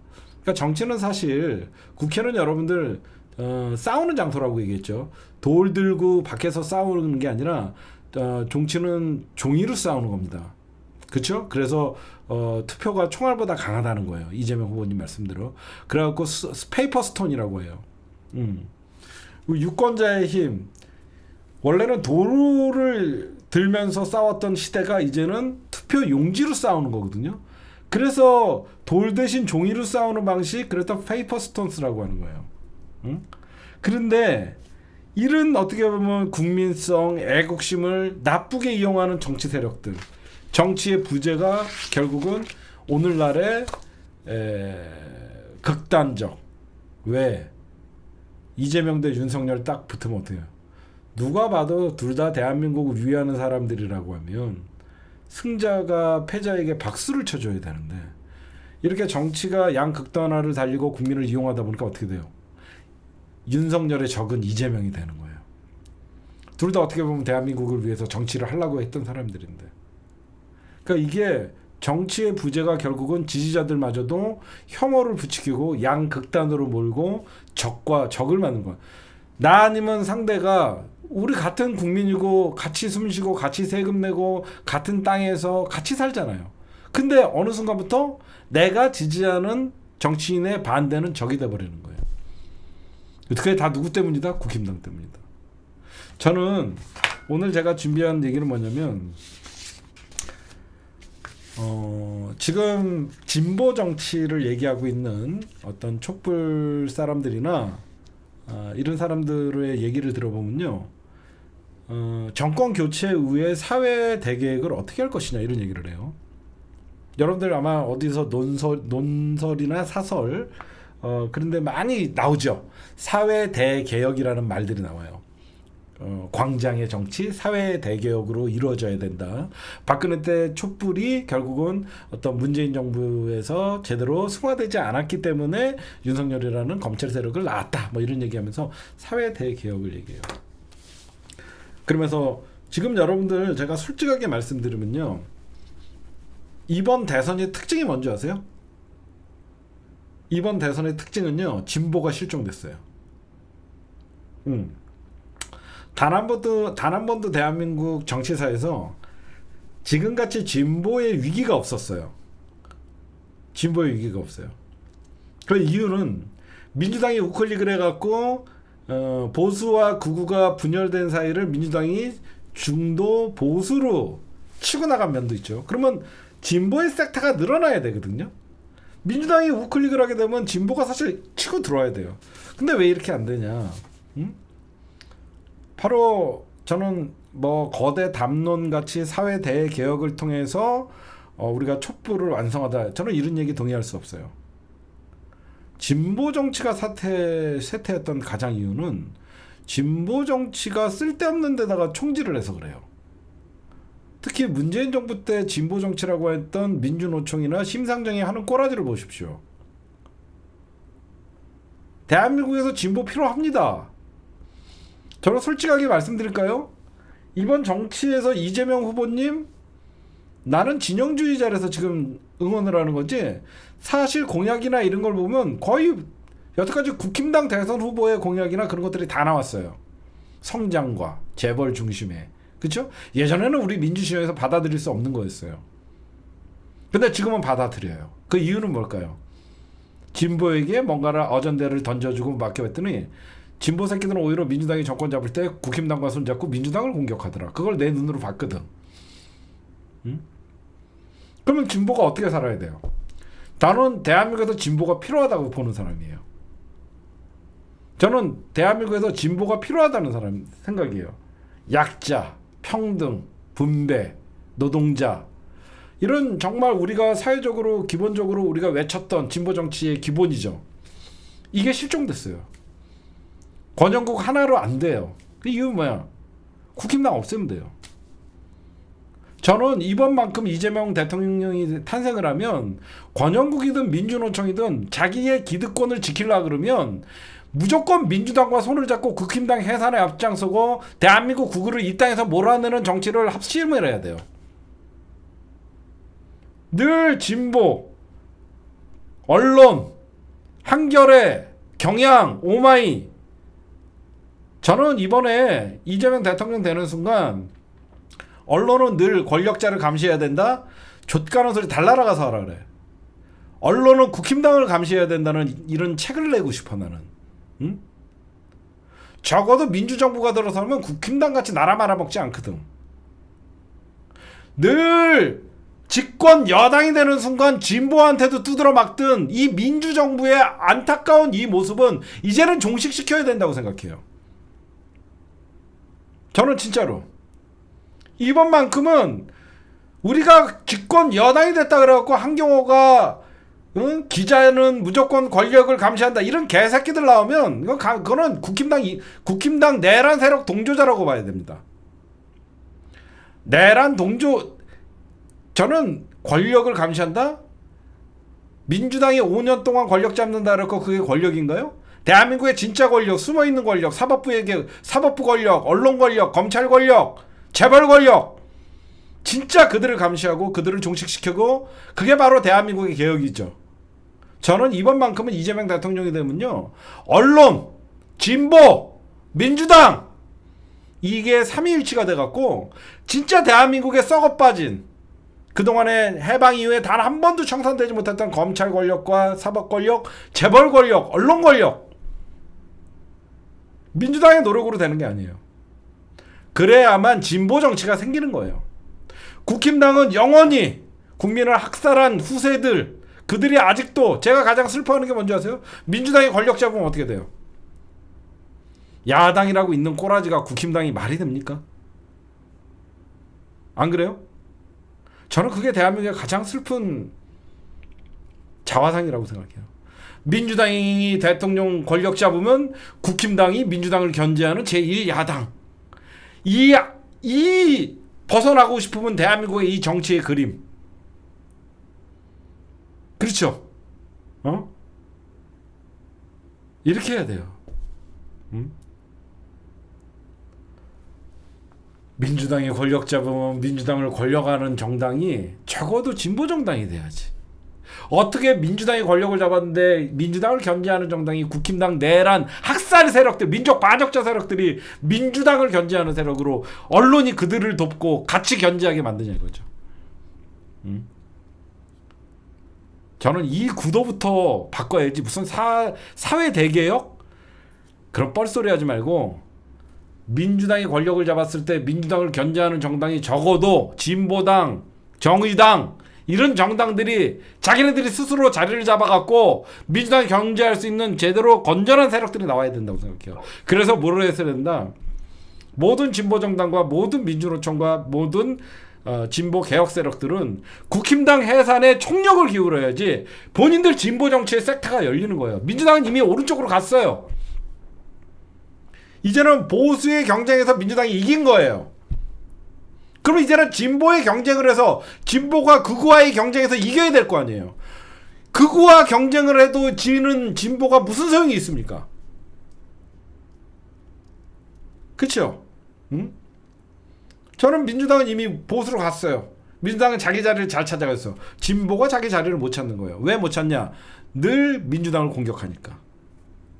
전 이번만큼은 이재명 정부에게 무언가를 바라지 말고 진보 스스로가 왜 자기네들이 해방 이후에 진보 정치가 쇠퇴하고 늘 종북 빨갱이로 몰렸는지를 가만히 생각하고, 적어도 민주당이 권력을 잡으면 진보 정치인들을 해산시킬 일 없고 진보 정치를 빨갱이몰이 할 일 없잖아요. 진짜 진보의 적은 국힘당과 극우들이잖아요.